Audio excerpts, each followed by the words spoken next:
Answer মাঠে যাওয়ার আগে এই 9টা কাগজ ভুলেও বাদ দিও না। ভাই শোনো, মাঠে গিয়ে 100 জনের মধ্যে 30 জনে বাদ পড়ে যায় শুধুমাত্র এই কাগজের জন্য। তুমি বাদ পড়বে না তো? এই 9টা কাগজ অবশ্যই মিলিয়ে নাও। তো এখন খাতা কলম নাও, টিক দাও, মাঠে যাওয়ার দিন সাথে নিবা। Number 1, SSC certificate plus marksheet original plus 2 copy photocopy. Number 2, NID card অথবা জন্ম নিবন্ধন অরিজিনাল প্লাস 3 কপি ফটোকপি।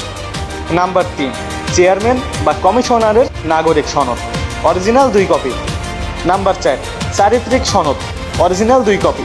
এটা স্কুলের হেডমাস্টার বা কলেজের প্রিন্সিপালের থেকেও নিতে পারো। নাম্বার 5, পাসপোর্ট সাইজের ছবি 4 কপি ল্যাব প্রিন্ট, কাঞ্চুল দেখা যায় এমন, স্টুডিও থেকে তুলো, মোবাইলে ছবি প্রিন্ট চলবে না।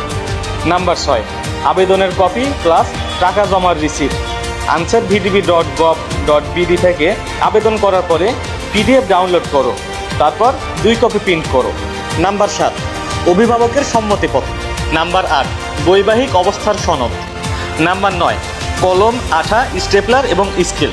মাঠে ফর্ম পূরণ করার সময় এইগুলো কাজে লাগে, খালি হাতে কোনোভাবেই যেও না। তবে সব থেকে জরুরি কথা যেটা, তোমরা মাঠে যাওয়ার আগে অবশ্যই সার্কুলার নোটিশ দেখে নিও, কারণ জেলা ভেদে 1-2টা কাগজ কম বেশি লাগতে পারে। তো তুমি কোন জেলা থেকে আবেদন করতে চাচ্ছ এবং তোমার হাইট কত, ওজন কত, অবশ্যই কমেন্ট বক্সে জানাও।